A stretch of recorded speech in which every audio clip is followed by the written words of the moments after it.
My heart is so full to see you today. I'm so excited that you are here. I'm pumped. I'm honored. This is so cool. I feel like a celebrity now. I mean, kind of. We have a very small following right now, but we will grow, and then one day you will be incredibly famous.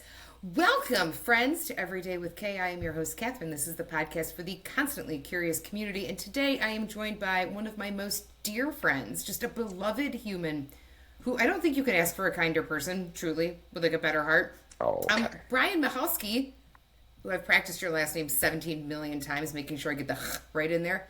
Um, Perfection. Welcome, welcome, welcome, welcome. We also know you from the internet as Endless Passport, which is your traveling moniker, because you That's me. are a solo backpacking wonder. Well, when I have the time, when I have the interest, I sort of ride the wave of big traveler, time at home here in Chicago to reset and regenerate, and then off I go again. So it's been this sort of cycle for me, whether on purpose or on accident. So yeah, right now I'm It in a is, pause period. that's true. And we'll get to pauses and how those help with this almost, it's not nonstop because we just said it's full of pauses, but we're going to get into why that part of traveling, almost the come back and touch base part, is just as important as the be out in the world part, right? Um, so there's your introduction, and something that we do every time that we get together on the show is we always drink some kind of fermented beverage, whatever it may be. What are you sipping on today? Well, today I have a lovely red wine from Portugal, tapping into my little travel theme, Silk and Spice. Nice. You can find this at most supermarkets. I think Binny's, even if you're talking Chicagoland people here. Red blend, really smooth, bit of cinnamon, kind of cherry Ooh. vibe. Little bit of everything. Cellar temperature at the moment, so nice for sipping and chatting with you. And what about you? Perfect. Perfect. Yeah, you are a red guy. For every time I have a guest and I'm like, I gotta remember what they drink. Yeah, you're absolutely a red guy. I I made a will bad have the choice. purple. I'll have the purple teeth by the end of this. Just you watch. I mean, kind of on topic, off topic. I drank a blue sour a couple episodes ago, and Ooh. it was like when you're in a classroom and a kid brings in blue frosted cupcakes. My tongue was like it was. I mean, it looked like I did naughty things to a Smurf, and it was like inappropriate. It was bad. It was bad. This, speaking of bad, is also that. I made a choice based on label because I was like, I don't need anything great. I don't want to open anything great. I'm here. This looks interesting. It's a white blend. It's super hot. Like, this is what we're gonna go with. Um, I didn't read the label carefully enough, and now I'm paying for it. This is a low alcohol, low calorie wine. Um, So healthy. I I get choices. Is it fine? Sure. Is it passable? Sure. Is it great? Absolutely not. Not even a little bit. So like, I'm not even telling makers bottles, none of it. I had to put ice in it. That's how not good it is. Yeah. Your story honestly just makes me think of when I was about 23. It was the first time that I ever visited the Wiener Circle in Chicago with the very aggressive staff. They're so famous for serving disses and being snippy. So I had just had like a bottle of wine with my friends. It was red wine, and I was like placing my order really enthusiastically. And she just looks at me and she goes, because she's, seeing the teeth, the tongue, the whole thing. And she goes, "Okay, Smurf Dick, I'll get that going for you then." Okay. All right. Yeah. Everyone's just assaulting Smurfs today. Yeah, Attack of the Wow. Smurfs. So, but yes, I Good. got my beautiful hot dog and fries, and I felt like I was officially christened at Wiener Circle after that. It's on my list when we get back. I've never been. I need to go. What? I Oh my God. Okay. know. All right. That's your first stop. Okay. Straight Right. there. If there's the list, I cannot begin to tell you. The list of first stops is at least 20 deep. So there's gonna be a lot of first stops. It's gonna be wonderful. So as we move in toward getting to our main topic, let's tell folks how we met. What do you remember? How did we meet? Yes. Okay. So I remember, I think I was a third year teacher and it was an institute day. And there was this boisterous, aggressive union rep named Catherine Velo who was, doing her speech in front of the whole teachers, union. It was about some contract or something. And all I remember is being simultaneously scared but Yeah. also in amazement of all that you were fighting for, all that you had to represent and do, and your personality to get it done.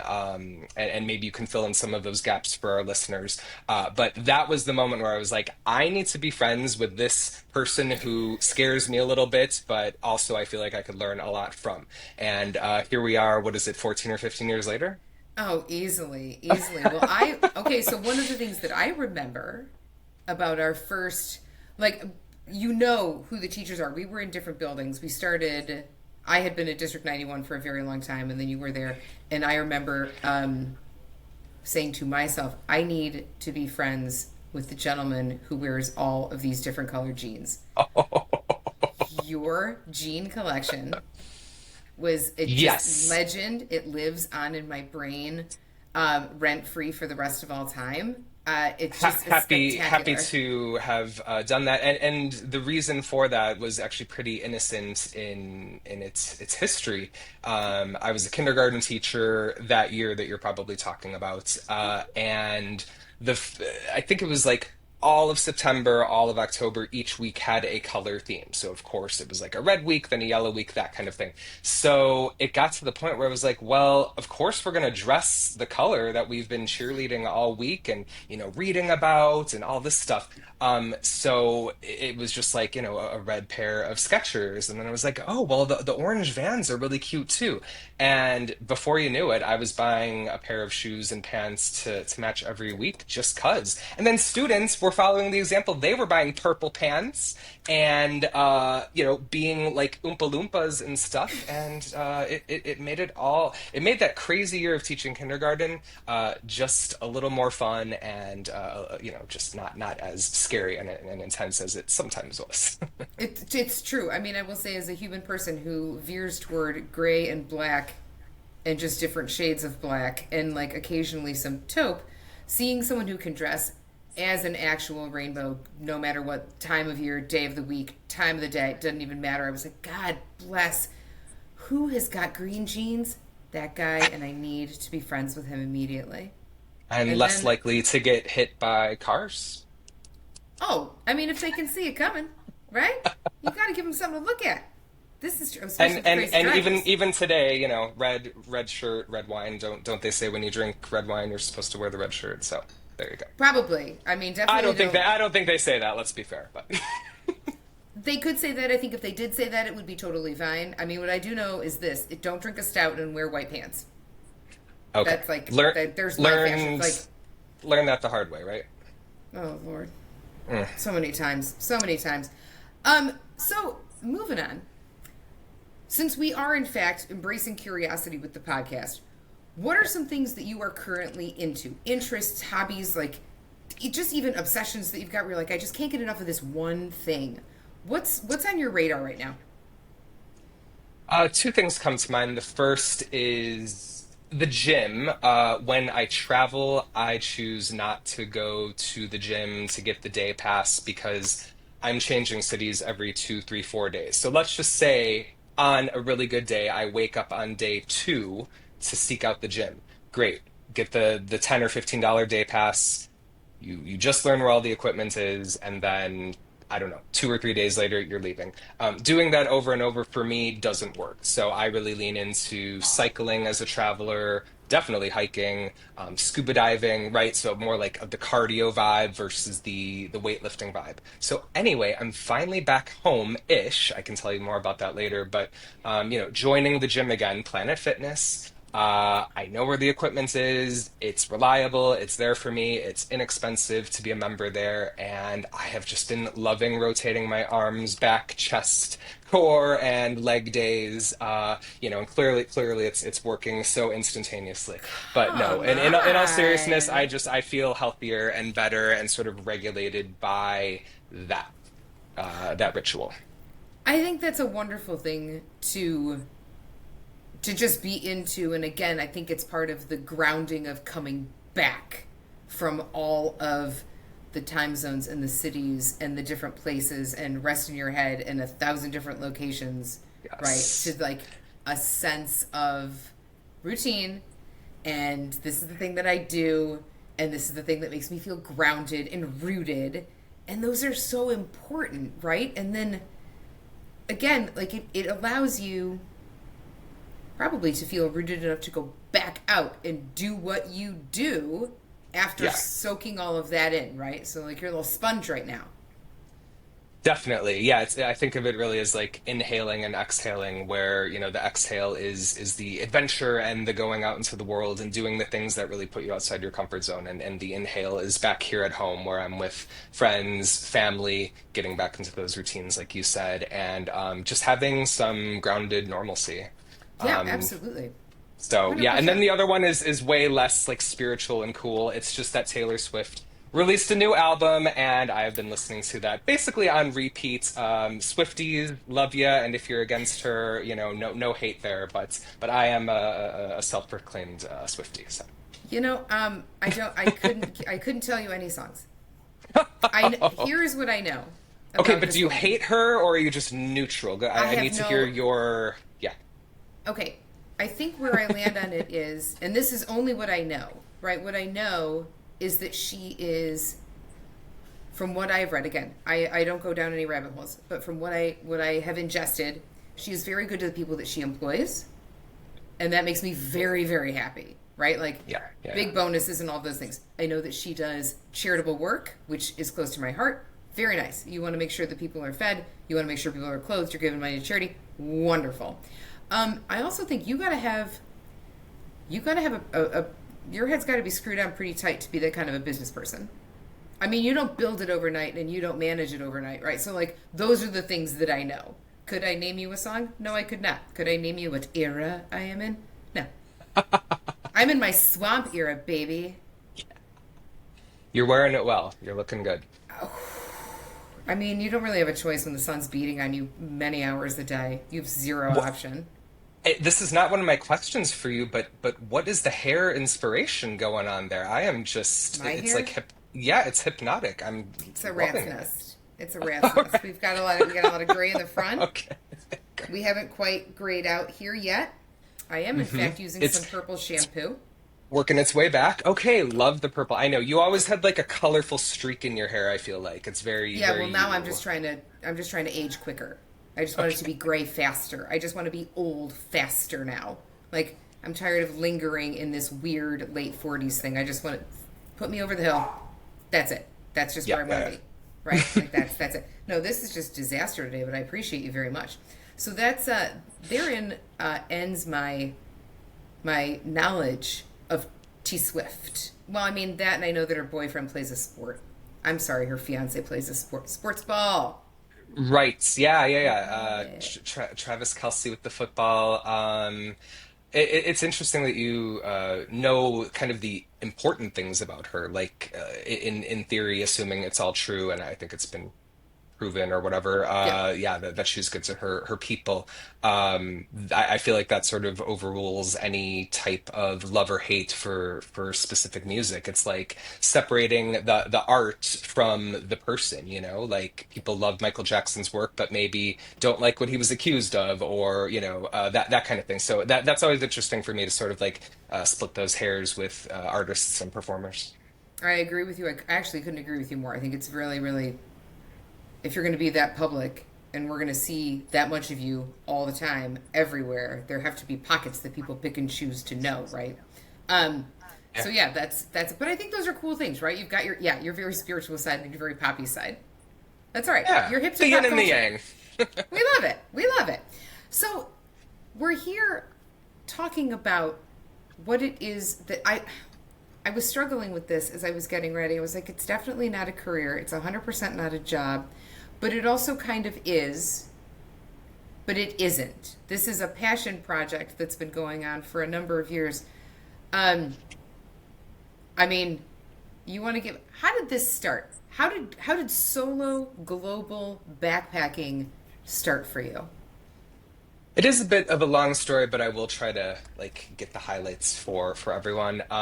I entered my fourth year of classroom teaching, totally burned out, ready to hang it up, and I made the decision that year that that's what I was going to do. So I gave notice to my principal at the time around Thanksgiving that this would be the last school year. I would finish it out until early June, as the contract stated, and then move on. I didn't really know what moving on meant, but I knew it wasn't going to be classroom teaching. That little bit I knew. In the meantime, I had grown up with a lot of inspiration in travel. My parents would throw me in the back seat every summer. We'd go road tripping around the country, one time into Canada. And even from a young age, I'm going to show a picture of my amazing grandparents. This Grandpa Pat. photo, yeah, that is Grandma Pat with Grandpa Harry. That photo hung in their apartment. So I literally, Catherine, remember from the age of 2, seeing that picture and being like, what is that amazing building? What is that gorgeous garment that Grandma is wrapped in? So she always encouraged my younger cousins and I to take their souvenirs off the shelves, flip through the photo albums of their 90 countries that they traveled together in 65 years, by the way. Oh my God. And to dream big, to learn about other people who you are definitely different from, who you absolutely don't agree with on sometimes anything, but to find a common thread of respect and to have that curiosity in the world. So it was sort of like that background going forward through that final year of teaching, where I was like, I'm gonna travel. I'm gonna just be a solo backpacker, see how it goes.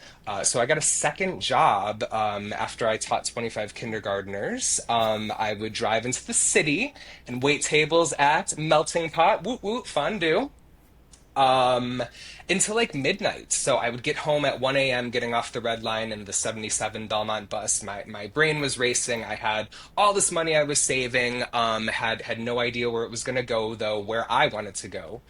And finally, after leaving teaching, after just full-time waiting tables, I ended up working at Little Goats with Stephanie Izard, who now has like a million restaurants in God. Chicago and LA. Talk about, a badass boss who really takes care of her employees, by the way, gives back to charity. I left in May of 2015. And then I had only like a Facebook and Instagram at that time. So I would post like a photo a day. It was that simple, kind of the primitive social media sharing. Yep. My mom's high school friend worked at a library at that time, and she was in charge of scheduling adult programs. I had no idea that libraries did programs for like senior citizens, for like how to cut cable, how to, in this case, travel. And she's Yeah. like, dude, we can pay you some money if you want to like come in, put together a PowerPoint sort of a thing, and talk to us about your journey. I was kind of like, who's gonna want to sit through a boring slideshow for an hour? And I was like doing it last minute, and I was like, actually, there's some good stuff here. I volunteered at an elephant sanctuary. I waited tables in Australia. I worked on an organic vineyard. And before you knew it, I had all these great, interesting travel stories. So that 1 hour was very successful, and from there, it just kind of exploded to the rest of Chicagoland, hiring me, senior living facilities, local libraries, to give various versions of these talks. So, I feel like really blessed that people want to learn. I've got young travelers that attend. I've got really old people who had glorious travels and love reminiscing about their travels. And others who are like, dude, whatever you do, that's way too dangerous and scary for me, but I'm here for it. I support you. I want to live vicariously through you. So I sort of like all these audiences that come into it. One of the things that has for many many years now, I mean even since little goat days, and then it was to Hawaii. So when the actual decision of like, I am going to go around the world start, it was like Chicago, LA, it was Hawaii, and there was some fine dining in Hawaii, right? There was something, yeah, I just Hawaii, and then down to Australia. Yeah. Yeah, yeah. It kind of developed organically. I did know I wanted to start in Hawaii, so I just made sure that I booked a month there. It's the first time in my life I'd ever stayed in hostels, which are basically just shared dormitories for budget backpackers. You're sharing the kitchen, you're sharing the living room, you're fighting over the Netflix that night, playing cards. You're also sleeping in dormitory beds, probably four, six, or eight beds. Bring your headphones or your earplugs, FYI. Yeah. Um, and yeah, just from there, talking to other backpackers, they were like, dude, it's great that you want to go to Australia, but don't forget about New Zealand. And then when I wanted to go to Thailand, people would be like, dude, enjoy Thailand, but don't forget places like Indonesia, where, no one hardly ever visits, or, Malaysia. These were countries that, at least at that time in 2016, were still kind of under the radar, Hmm. like traveler's gems, backpacker beauties. And I'm so glad that I really listened to other people, but also thinking about like what I wanted out of my travels. Did I just want to be a backpacker for a while? Cool. Did I want to volunteer? Awesome. Make a little money waiting tables? Great. Replenish the bank. So I was trying to acknowledge my different levels of need along the way. So one of the things that again in like watching this, and I watched like a hawk where you are, what you're doing. Like we will sit at dinner and be like, "Ooh, did you see where Brian was today?" Like these are conversations that are now part of like the family dynamic of like, "Oh, that looks so awesome." But one of the things that has consistently and forever will impress me is your ability to not only roll with it, but to be so brave. Like there are very few people, and I know that you meet them in your travels, but I feel like there's very few people who are comfortable enough with themselves, right? Who have done enough like introspection and self work to be like, you know what I'm gonna do? I'm gonna go do this whole thing by myself, and I'm totally fine. I'm 100% fine with that. Like the grounding from the young age, I think, is incredible, and I know Grandma Pat's been like an enormous influence in your life, and but then to take that and to really parlay it into not only am I going to travel, but I'm also going to establish a business. And this business is these talks and the lectures and all of these things. I mean, it's like the pivot after pivot blows my mind every time I stop for more than 30 seconds and really think about what it is that you've accomplished with this. So at this point, and I want to get back to like what you've been doing in the years, but at this point, what is your Okay. country count at? So I'm at 62 countries, as well as Puerto Rico and Taiwan. And there's probably some other territory or two that I'm forgetting at the moment. But yes, the UN acknowledges 62 of those countries that I've been to. Unbelievable. Do you have a goal? Is your goal like Grandma Pat level? My dad and I have this joke that every 10 countries I get to, she turns over in her grave. Because she's getting a little nervous. I feel the nerves, when I hit 60, something was in the air that day. So she, I believe, died at about 120 countries. So that is not necessarily my goal. But at the same time, if I hit 100 countries by the time I'm 50 or 55, I wouldn't be sad about it. My motivation to travel is still very much there. It may not be an around the world journey ever again, but it could be a region or a cluster of two or three. People do these heritage trips. I'm Polish, Irish, German, and Swedish. Yeah. That would be a fun little cluster of four. And also, it's not about just like always visiting a new country and checking off a new place. This trip, I think I went back to 10 of the countries I've visited in the past, while also visiting a new 20. So, it was a 30 country trip, but it wasn't just about like, coloring in my map. There's a lot of purposes going on at one time, and sometimes I'm clueless, and I'm okay with that too. You don't always have to know exactly what you're doing or where you're going. Which in and of itself is impressive. I don't know that there's a ton of human people, or maybe I'm just speaking because I'm so type A and I have to have a list and a plan and like I need to know what I'm doing every minute of every day. Where I could be like, you know what? I'm not sure. I'm just gonna hang out until next week and then Yeah, I'll figure it out. well, and like I'm very type A, just like you. I think that's Yeah. something that really bonded us together initially, but travel really taught me, at least in this version of traveling, to let go of the uncertainties, to embrace the uncomfortable moments, and just to like be a lantern learner, right? Like everything all at once happening, like absorb as much of it as you can. I journaled on a weekly basis, sometimes only twice a month, but I did make sure to, have those personal reflection moments. Homesickness and loneliness would hit hard every once in a while. So technology, thank goodness for FaceTime, for Facebook Messenger video, WhatsApp. That's a really great app for international travelers just to stay in touch. And yeah, just anytime I felt like sad to be alone in a way, maybe that was okay. Or other times I'd be like, well, I'm in a hostel right now. There's friendly, cool, sexy young people. Let me just go out into the common room and like strike up a conversation. Man, if we all could be surrounded by friendly, cool, sexy young people, that would be great. Why travel? I, what? I mean, no, I'm going to travel from the swamp to find the young, sexy, and cool people. We're not finding that. But that's I am so okay. excited for you to come back. I don't know if we get to the questions for Catherine section yet, but that is We very are, much at no, the we top of have, my. please, we got miles to go. Okay, We good. have, we have roads to travel before we get there. So one of the other things, as you take your jaunts around, and also, you've been to all the hemispheres. Yes. Yeah. Yes, yes. Uh-huh. Okay. So we've done And all. yeah, yeah. And continent-wise, the only one I have yet to get to is Antarctica, which would be a really cool single journey in and of itself. A lot of people leave from Ushuaia, that's the southernmost city in the world, located at the southern tip of Argentina.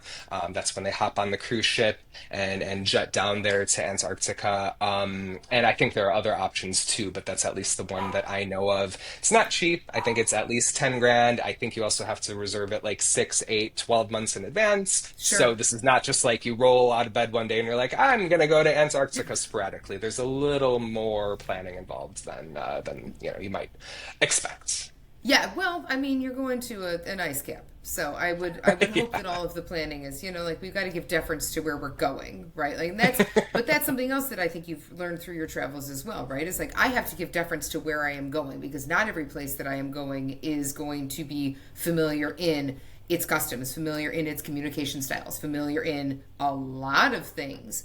Um, when it comes to adapting, right? Yeah. Do you feel like the chameleon mentality is kind of the way to go?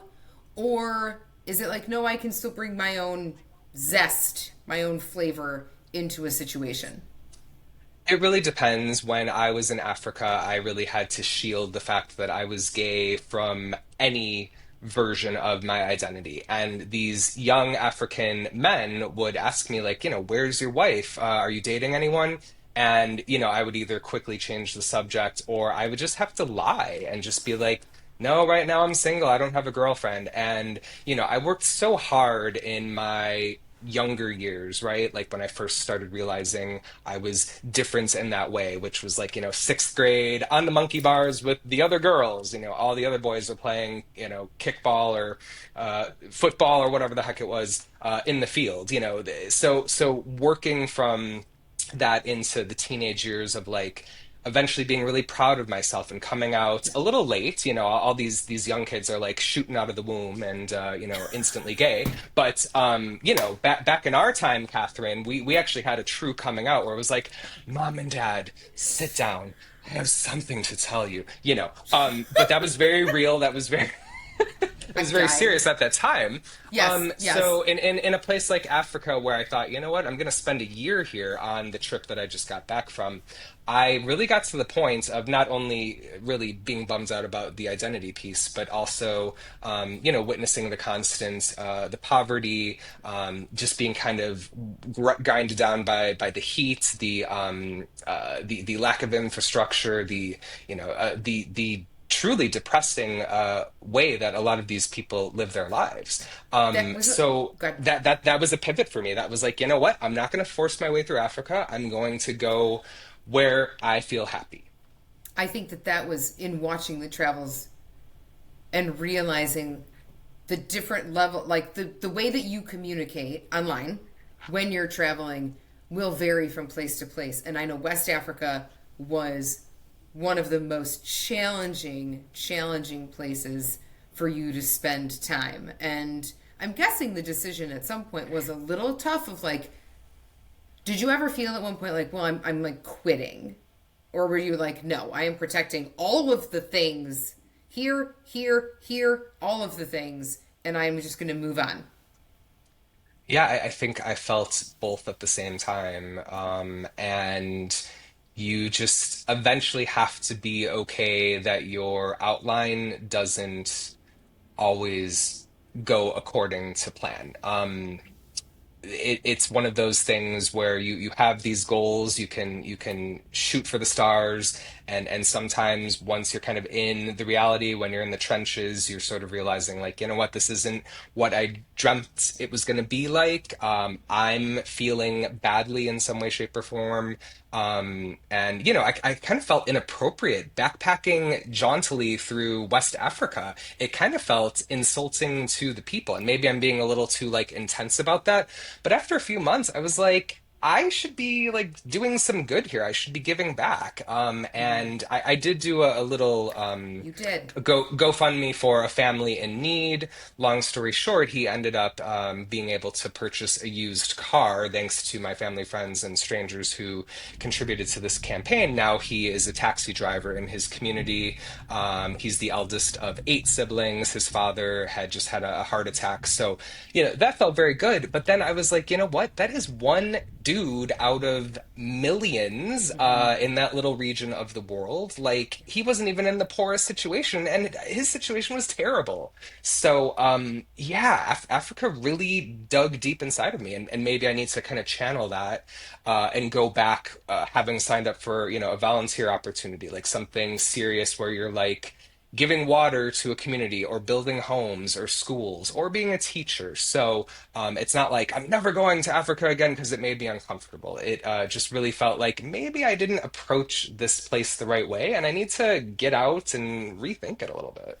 But again, I think that's part of introspection, right? Of like, what did I do? What could I have done differently? And how do I take this and develop it more? How do I make it something else, right? Like I did it this way, now I can do it that way. I think it's wonderful. But Yeah. I think at the end of the day, sitting with discomfort is something else that leads to so much personal growth. And when you are away from friends, from family, from, an area that you are comfortable with, that personal growth is really going to manifest in a lot of different ways, right? And a lot of different, like, introspection and how you think of things and what the worldview is around you. It was, as a complete outside observer, it was really interesting to see the pictures and to read your words about it and be like, God, this is like, I think it's incredible that he's there, but this has got to be so challenging for a number of different reasons, right? Mhm. Um, yeah. So, like, one of the things, and this is switching gears a bit, but one of the things that I think is neat that you've done, you are so smart with points. There is not a person on the planet who is smarter with travel points than you. No one. Please, everyone can challenge accepted because nobody's better with points than this guy. End of story. Uh, well, you're being a little generous there. I will give you two bits of helpful, I guess, advice in Okay. that field. Chase Sapphire Preferred. That's a really good credit card to have. Keep an eye out for sign up bonuses like 60,000, maybe 75,000 points, where basically you then have to spend $3,000 in, let's just say, a 6 month period. Obviously, you're probably going to be spending most or all of that money anyway. So if you switch that to become your primary credit card in a strategic time, then it's not like you're doing anything extra. The first year is $95 for their annual fee. Excuse me, every single year is 95. That's why it's an annual fee.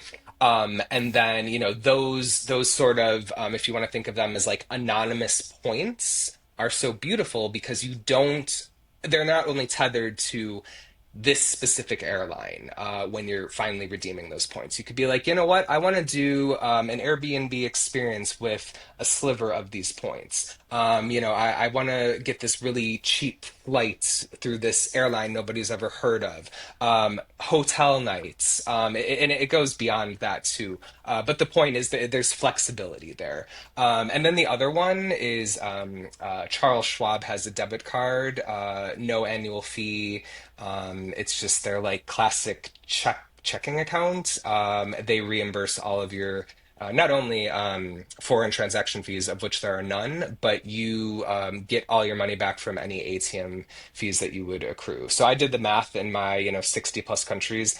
I have saved, thanks to that card, over $2,000 just That's on incredible. would-be ATM fees. Yeah, those are easy to get. You have to have decent credit for that first one I talked to you about, that credit card. But Yeah. Charles Schwab, they're practically giving those cards out. So just check both of those out. Highly recommended.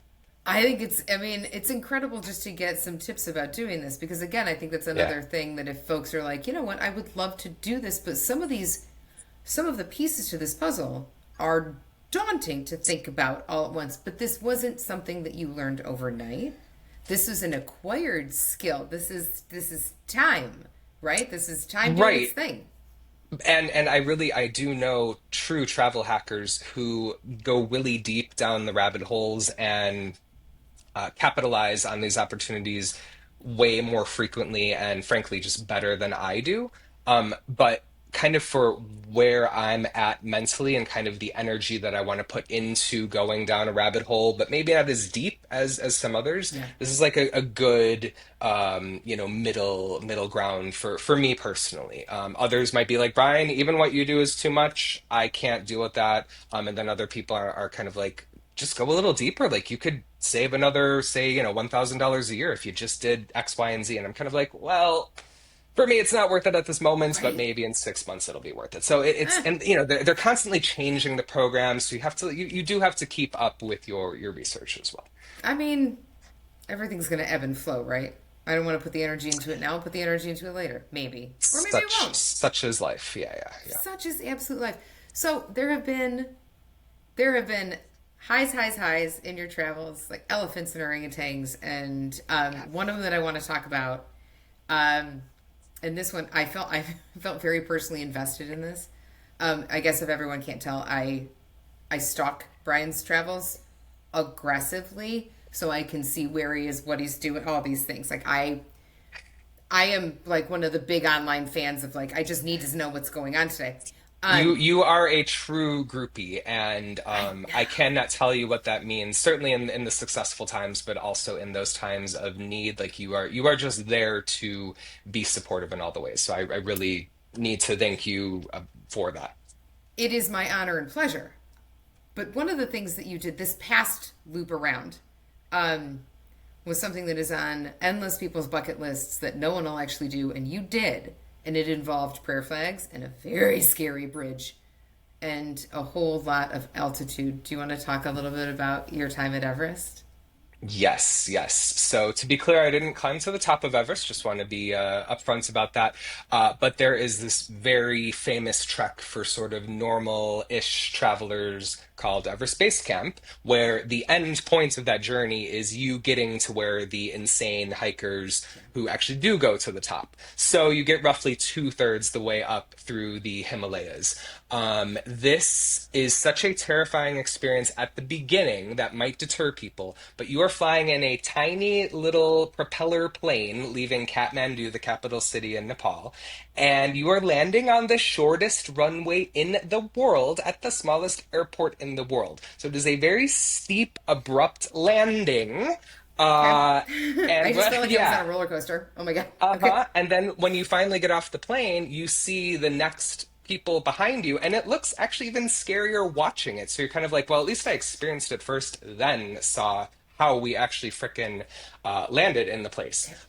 So you sort of collect your breath, and then you're in the mountains. You are like in isolated small Nepalese villages going up through the mountains. I had an amazing local guide and a porter. I had fractured my ankle like 4 or 5 months prior, so my porter was a lifesaver. Even though my backpack wasn't heavy, I mean, they say like take whatever 3 changes of clothing, super bare bones things. So it was like a small 35-liter backpack, not even filled all the way. But keeping any pressure off my ankle was super helpful. You are maybe hiking maybe 4 to 8 hours a day, depending on the day. Your body may feel like you can ascend much faster, but these really smart guides know that in order for your body to adjust to the altitude that you must stop at these certain points every day. They take your vital signs every morning just to make sure you're good to go. One of the guys in my group actually could not go to base camp because about halfway through he was having vision problems, like he was losing his vision, and he had is it tinnitus? Is that the word Yeah, where you got yeah. the ringing in your ears? So his lifelong dream was to make it to base camp, and he truly could not because it was too dangerous. He didn't want to have permanent effects. So it's no joke.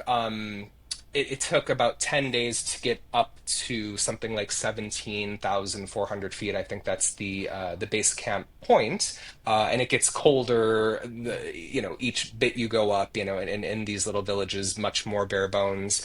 I'm jumping around a little bit, but these tea Yeah. houses are run by amazing locals, passed down from generation to generation, built of wood. There's a stove that's heated by fireplace, like logs. Good old fashioned kind of cozy cabin vibes. At night, they're feeding you these amazing Nepalese curries, giving you those carbs and proteins that you need for the next day.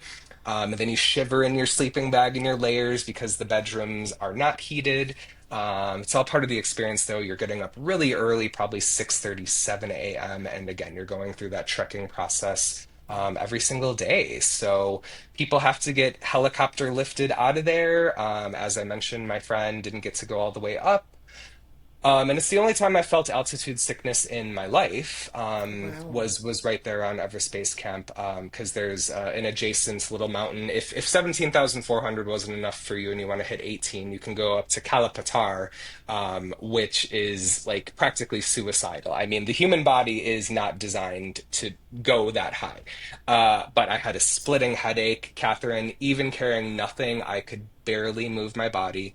Oh And my my God. Sherpa, my guide said, "There's no rush. You can make it to the top by sunrise."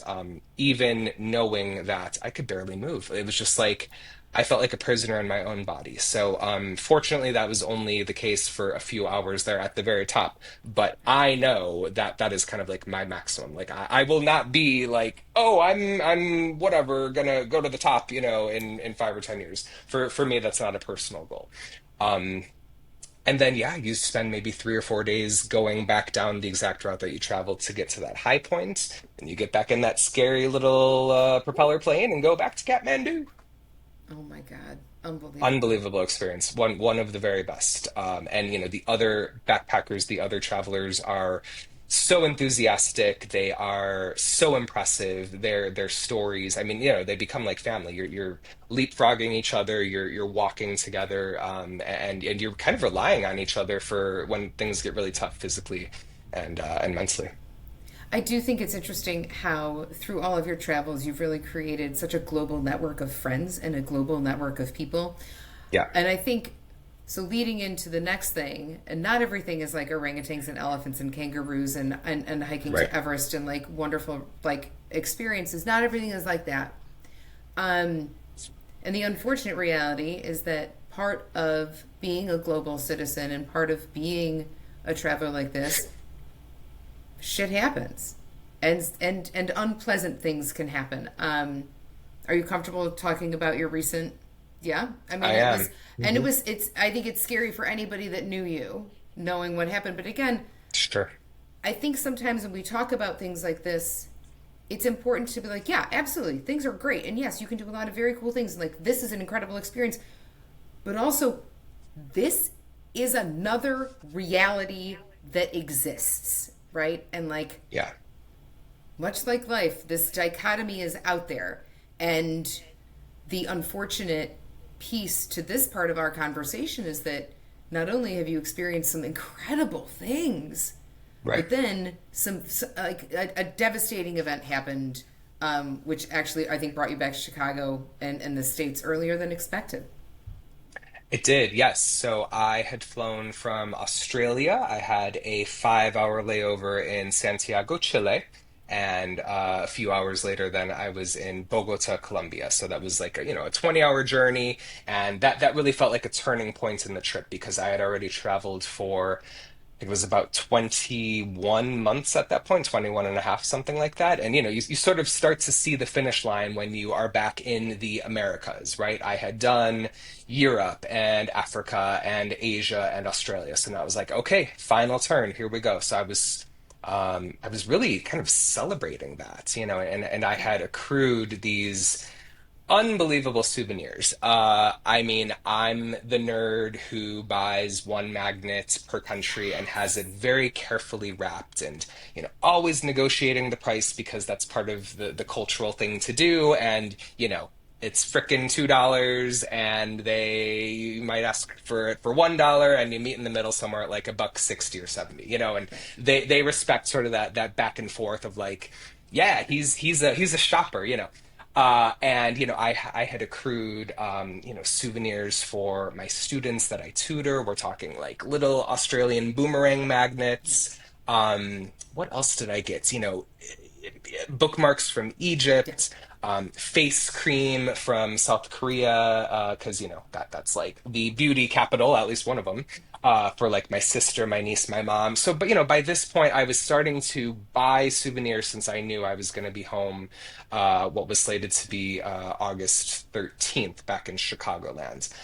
So I spent a really fun week in Bogota, and then I overslept for my first bus to go to Salento, this very scenic city about 9 hours from Bogota. But fortunately, the bus company was like, "Well, you missed the second bus and the first bus, but we can put you on the third bus. It's going to take about 8 hours to get to this little town called Armenia, but." You'll get there, around whatever, 11 or 11:30 p.m. Sure. So with kind of natural Colombia not being, as prompt with time as say Switzerland or dare I say sometimes America. Sometimes we do a good job here too. It got in at about 12:15. So I was on this bus with other travelers, and it dropped me off in Armenia. I kind of looked at the Google Maps estimation for how to walk to my hotel. It was a beeline. It was literally a main avenue, about 15, maybe 18 minutes walking. I was like, well, I've been on a bus all day. I want to exercise. I'm also kind of cheap. I don't want to pay $5 for a taxi to get me to where I need to go. I'm just going to walk. And my iPhone says I only took 156 steps off of that bus because probably at about step 100, I was approached by a really manic local, more than asking for money, really demanding it. So I was ignoring him, but also saying, I don't have money, trying to speed walk. I was trying to separate the two of us by, as cars were driving towards us, like walking in front of cars to create that space. Apparently, behind me, four of his colleagues were sneaking up because then, probably at whatever it was, step 156, I was punched in the nose, thrown to the pavement, and they, in an instant, Catherine took both of my backpacks, everything out of my pockets, cell phone, wallet with the credit cards and the debit cards, the passports. And that last one is really what struck me in that moment. It's like, oh my God, they can have everything if they want it. My laptop, my whatever, I need that passport back. Yeah. So maybe stupidly, I ran after one of them who had one of my backpacks. The group of four went off with the other one for whatever reason. And I was trying to negotiate in really shitty Spanish. I can get you more money. Give me my debit card so we can go get money. I just want my passport back. Like I'll pay you more money. Right. Just give me my Right. passport. Um, he was very quickly not having any of that conversation. I didn't want to make him mad and do something. I was lucky I wasn't stabbed, that I was only punched and received, basic scrapes on my knees and stuff. And there just came that moment where I realized this is the end of the road for this. And I had to just stand there and watch him walk away with. Oh my God. Those souvenirs for myself, for my loved ones, my journal that I had been writing in for 21 months, the things that were irreplaceable, and just realizing like, okay, this is shocking, but I need to act. So I walked over to police officers who were literally 2 blocks away. I mean, they were so close yet so far. They were not helpful at all. They sort of said, go with this couple that we kind of know, these locals, they'll take care of you. They were doing cocaine in their car. They were smoking something. And I'm like, All okay, the police are telling right. me to go with these people. Like, am I now gonna get kidnapped? Like, what's Right. going on here? But I had nothing. You have to be trusting in these vulnerable periods. I told this couple where I was supposed to be staying. They said, it's too dangerous in that part of this hood. We're going to take you to our friend's hotel. You're going to get 4 or 5 hours of sleep if you can. We're going to come back with coffee and breakfast the next morning, and we're going to take care of you. So they were good to their word. When I checked into that hotel, I had only my sister's number memorized. I called her on WhatsApp. She was able to put in motion the cancellation of the credit and the debit cards and coordinate with her Colombian friend, who I didn't know that she even had, but Right. leave it to my sister to be such a hero. She contacted her friend who had a friend in Colombia. He said, I'm pretty high up in this hotel chain in Bogota. I can help your brother out, including hiring a private driver to get him from the little town of Armenia back to Bogota. So she was kind of working on that all through the night, so that when this couple came to get me in the morning with the coffee and breakfast, we then just drove a couple blocks to meet the private driver. They passed me off to him. He drove me back to Bogota, and then that's kind of when the healing process could finally start. So I had to get the debit card replaced, which meant, of course, calling the bank using the hotel's phone, logging onto the hotel lobby computer a ton of times to try to get back into my accounts that I was now locked out of since I had no technology. You can't get a text sent to your phone when you don't have your phone, and you don't have a Right. laptop or any other things. So again, my sister was really helpful for that because she had these sort of in case of emergency, our plan is to do X, Y, and Z. We had fortunately figured some of this out ahead of time. So yeah, so Marco, this friend of my sister's, high up in the hotels, he made sure that I got a ride to the embassy to get that emergency passport, which was just a 1 day process. You pay $140, you fill out a lot of paperwork, you answer a lot of questions, and they give it to you. It took about 6 or 7 business days for that emergency debit card replacement to get sent to the hotel. He gave me a tour of Bogota. The hotel bought me 2 pairs of clothing just to kind of get me back on my Yeah. feet. My bestie Rachel put up a GoFundMe. Over $5,000 got donated in a 24-hour period. That's The incredible. final number well surpassed that. So I was able to immediately start shopping for replacements, and that exit flights. You mentioned having to kind of skip some of the rest of my travels. I had planned on going to Guatemala after Colombia, so of course I didn't do any more Colombia, and I made the difficult decision to skip Guatemala just because you're not really in the mood to do solo backpacking when you've just been assaulted like No. that. No. It's hearing about this, I can tell you when I was teaching at a site in a smaller town that's north of here and was on a break and scrolling and whatever.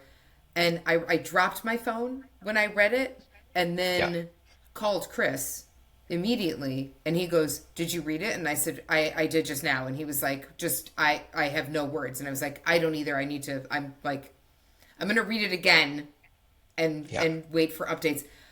And I think the scariest part then is I would think is the violation, right? And then also losing the thing that we've become so reliant on. I mean, not only right. violated through the assault, but violated through having all of your stuff is just gone, and we're Yeah, so tethered to our tech that what do I do without my phone? it was such a shock, and it was just sort of survival mode, just like whatever came to mind, ways that I could mitigate the pain, the physical pain, by the way, too. Yeah. Marco sent in a doctor into my hotel room to make sure my nose was broken. Not, not No, not broken. broken, not broken. It's not No, broken. your nose looks exceptional. It's big, but it's not broken. And, just kind of being like, well, I have to have some basics replaced before I go home. Yeah, And then it was kind of during that time where I was like, well, I was supposed to only spend a week with my parents in Colorado Springs, where they now live, after the 2 weeks in Guatemala. What if I just switched those 2 weeks in Guatemala to add that on to the week with my parents? So mom was, of course, thrilled. Dad had a whole list of breweries for us to check off the list. Mom had her list of our favorite meals, our favorite family meals to make. And Dad was thrilled about that because mom doesn't make the unhealthy stuff unless Brian's in town. So that was like a amazing. win-win-win for all three family members. And honestly, they had moved halfway through my backpacking trip. I was really excited to see their place as it was. And all this meant is that I just got more quality time with them, really in a time of great need. Yeah, And yeah, like you're yeah, yeah. saying, it was this layer of community. It was the Colombians who were saying to me, Brian, we are so embarrassed that this happened in our own country. This is not what Colombia truly represents. We're going to do all we can to attempt to make this a little bit right. And that hotel staff was unbelievable. My sister's friend. I will be forever grateful to them. But then that extra layer of Rachel, who created the GoFundMe, because then so allowed over $6,000 to be donated so that I could get back on my feet.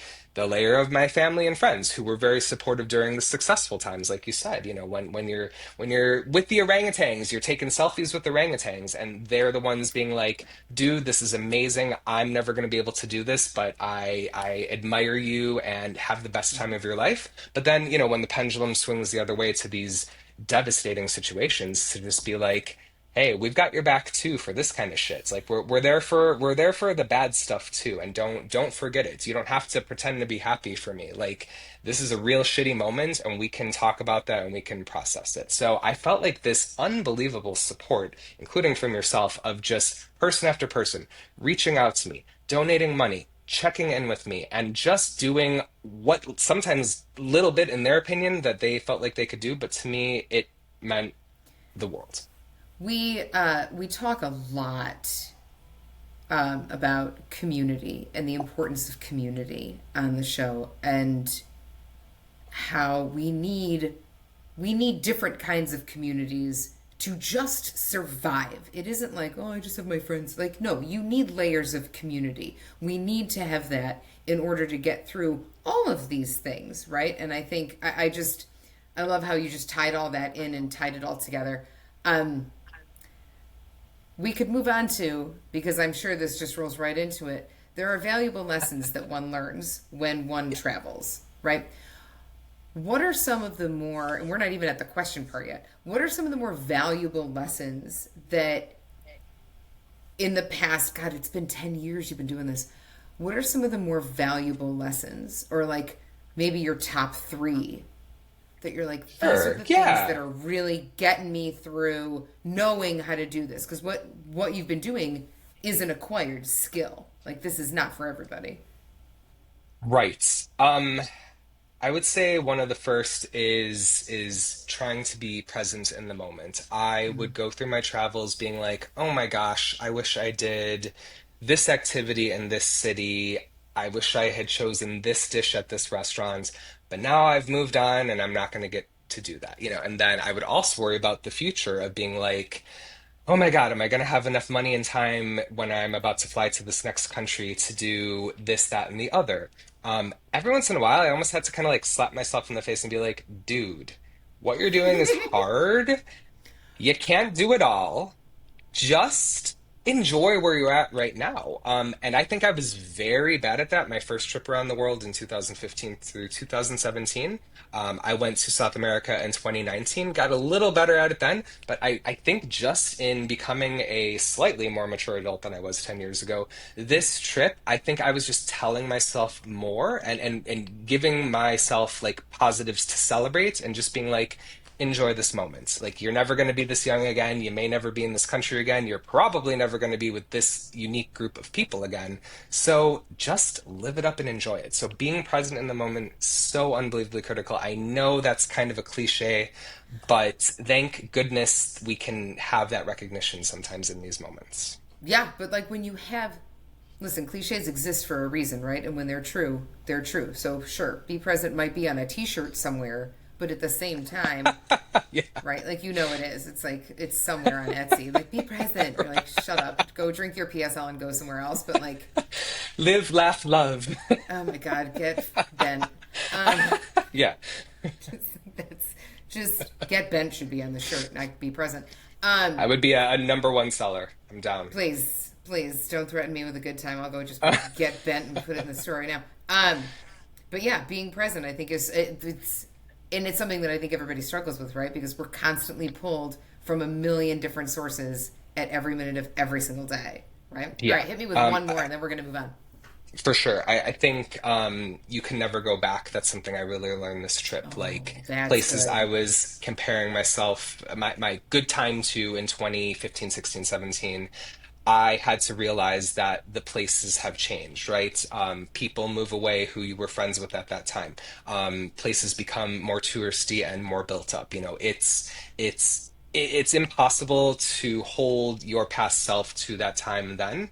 And if you're too busy doing that, you're again not appreciating the current moment. So I think it's great to honor what happened in the past, but to also focus on, well, here's the reality now. It may not be as glamorous as it once was, but let's find that beauty. We might have to dig a little deeper. Let's go off the tourist track an extra 2, 3, or 4 blocks this time.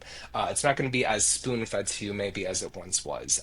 So I didn't really know what that phrase meant until this trip, but I'm a little older to kind of appreciate the past and the present. So there you go. You are so wise.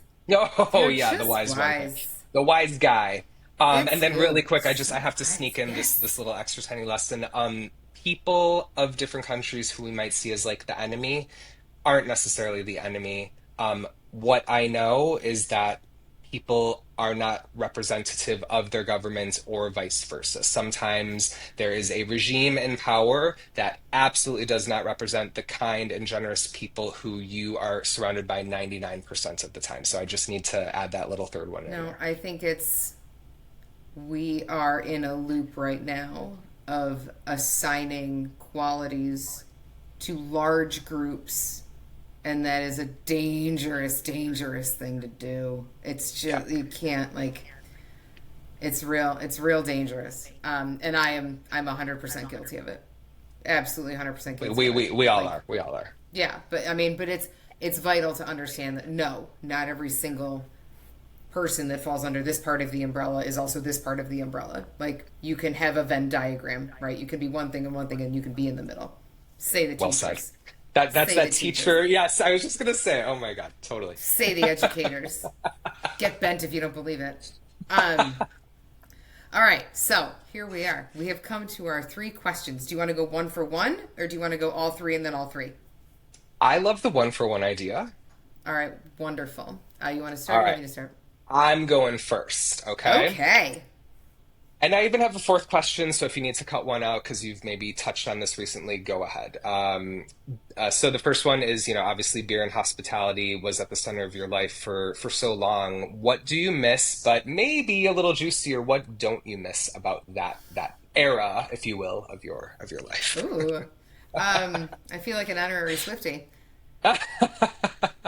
I mean, I love the hospitality industry. I love the chaos. I love it. I love the nonstop. I love how it'll just consume you. But at the same, but the parts that I don't miss are also the parts that I love. Like I don't miss being consumed, right? But I also, when I was in it, loved it and lived it and wanted it all the time, and it was like a drug, and I had to almost withdraw from like the constant consumption of being in the industry. I love it. I will not, I mean, I can't go out anywhere without looking at like, ah, look, they got the same mugs. Hey, look, they do this way. Hey, look at that POS. Like I write like, oh, POS means point of sale, not piece of I shit. was gonna say, let's clarify that for our Clarify for non-hostile our friends. friends. That's point of sale.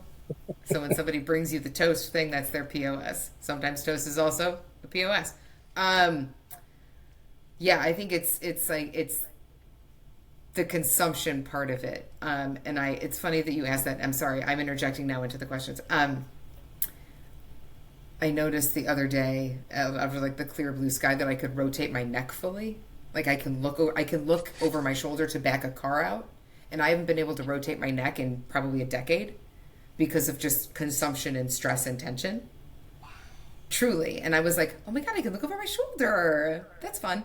Um, so what I love about it is also the thing that I also am like, I'm okay with you not being a part of me anymore. Like I'm okay with not being consumed. I'm okay with turning off.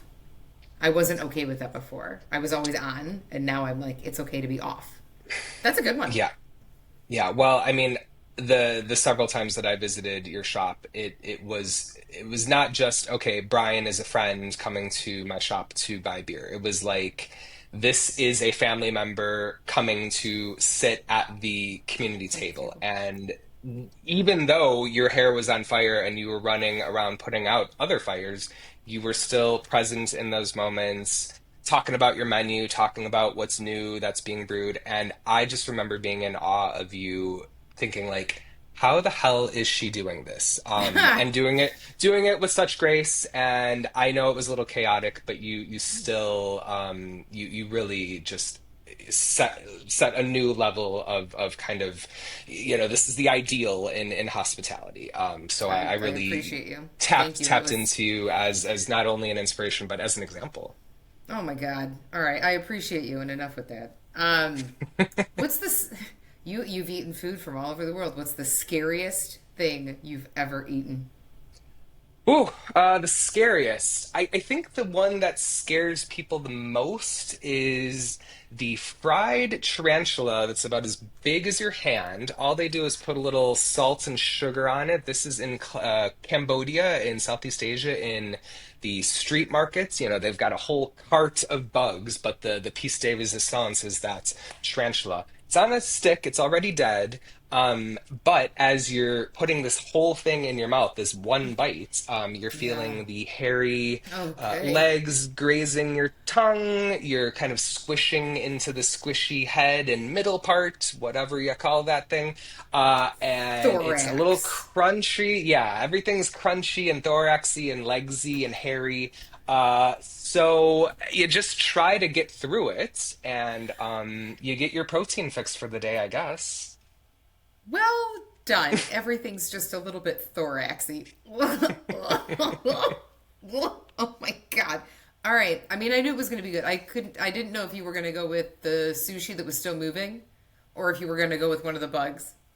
Yep, that would have Okay. been second, was that sushi still moving? But yeah, I think that the Okay. tarantula is just so foreign. So who could Yeah. dare? And apparently You. I can dare. Good job.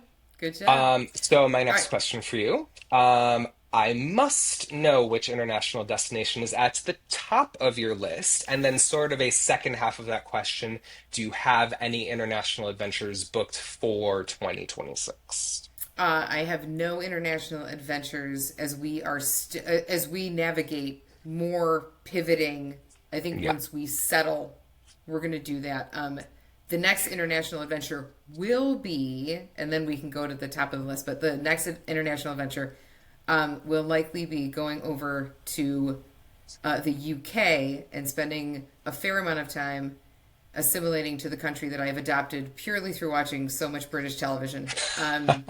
Because I fully intend on becoming some like amateur sleuth in a small town with a thatched roof and like making friends with the police force and just like solving British crime. Um, This is very you. I can very much see that right, working like for you. just like a sassy detective in like a small British town. So I think we're gonna go to the UK and I don't know, try I, to be I think British. we've got a Netflix script there to pitch too. I think there's I think something we there, do too. Catherine. Come at me. I'm late 40s, perimenopausal. I'm everything you want in an actress. And then top of my list for as long as my tops have like tiers. I am a fiend for ancient cultures. There's nothing I like studying more than ancient civilizations and ancient cultures. Really high on my list is to get to the Okavango in Africa. It's to get right into Kenya and to get there. It truly, truly is like I want to see the Delta and I want to be with yeah. I just The that's cradle of civilization, as it were. yeah. That's real high. Greece is very high, very high. Which I hear is a challenge because it's such like it's so touristy, but I just I want to absorb mythology into my blood. Yeah. My grandmother was a traveler, much like Grandma Pat. She had many countries under her belt, and she could not get to Japan enough, and that's always been on my list because she just like if there was an opportunity for her to travel, her first thought was Japan. So yeah, I mean, are we gonna get there? Who knows? Maybe. It's funny that you mentioned Japan. That is going to be my newest lecture that I'm going to focus a 1 hour period on is Joyous Japan. So I've just sent out that initial pitch email to the local Chicagoland organizations. Hold on to But that. Hold that thought. Hold that thought. Hold that thought. Because sure, there's a how can we sure. support you? There's a how can we support you Okay, coming up we'll after our just questions. You hang on to put a that there. tiny brief pin in that. Sure, sure, sure. You eager beaver you. Yeah. Yeah, yeah, yeah. All right, so let's see.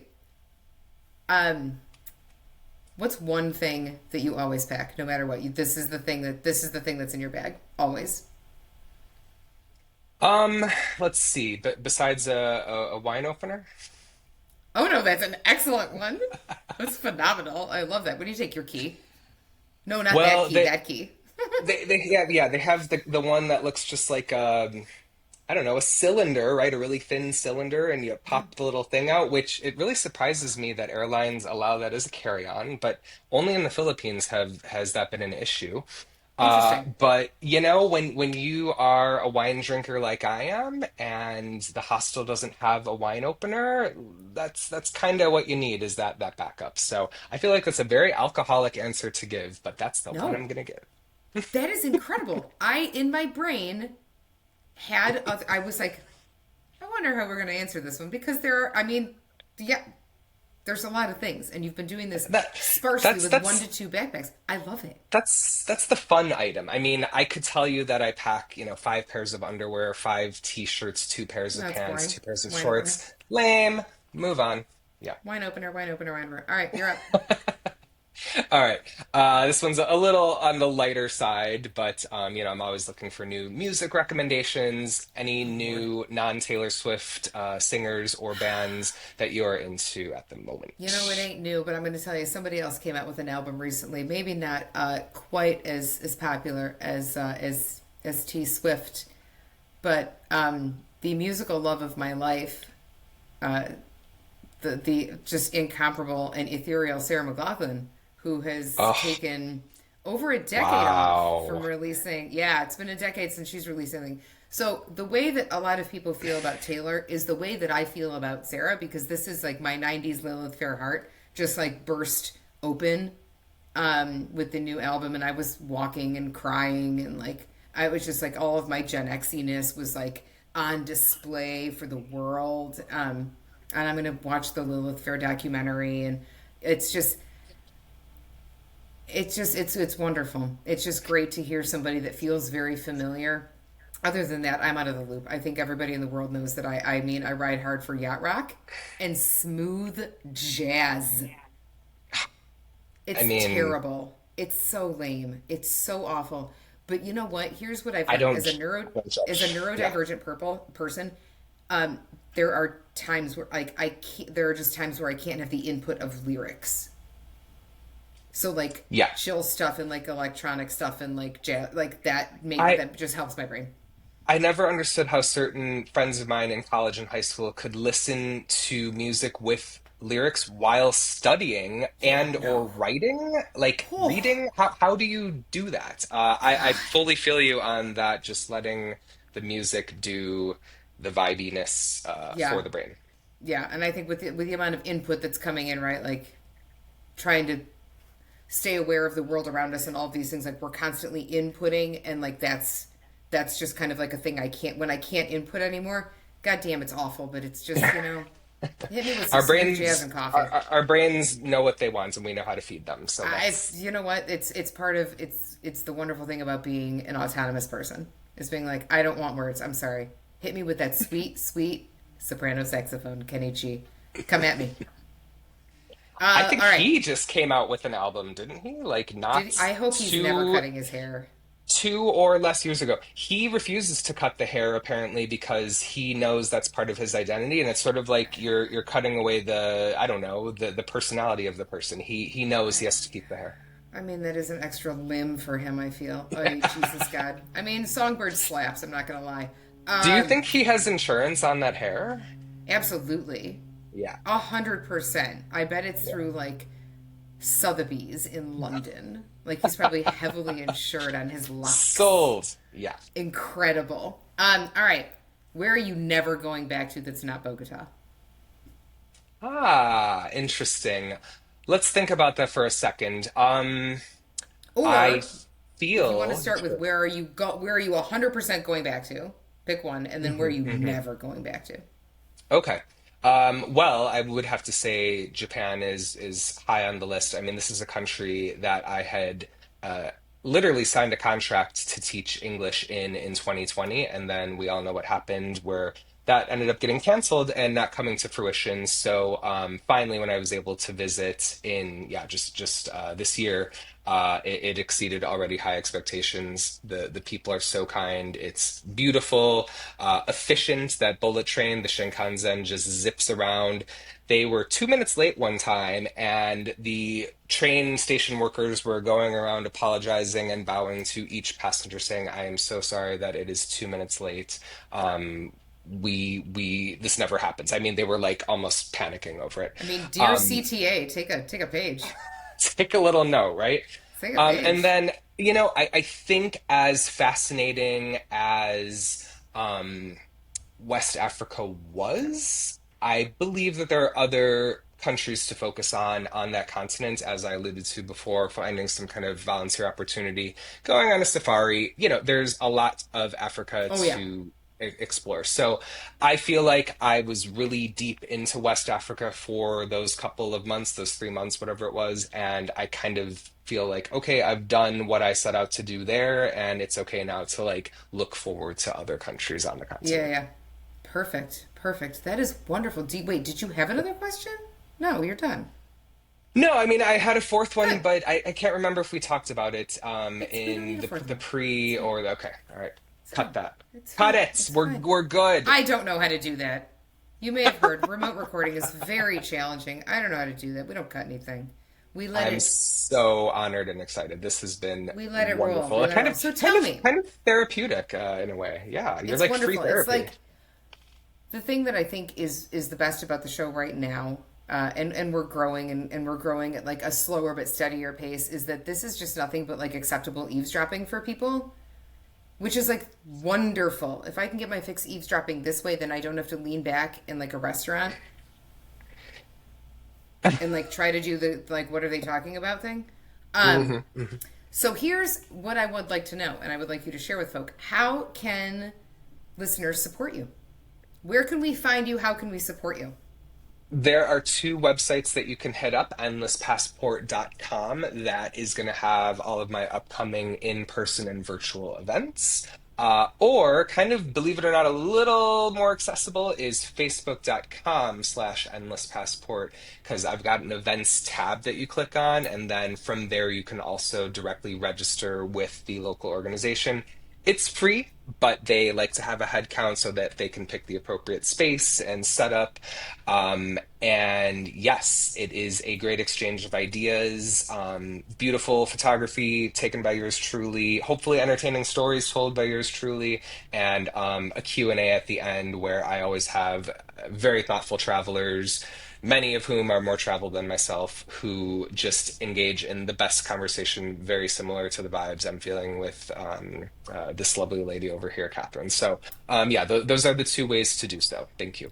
That's wonderful. And then, of course, you are active on socials. Endless Passport. You're on Instagram and on Facebook as well. Follows, always Yes. wonderful. So the Instagram is C Brian Travel, and that Right. is SEEBRIAN Travel, just one word.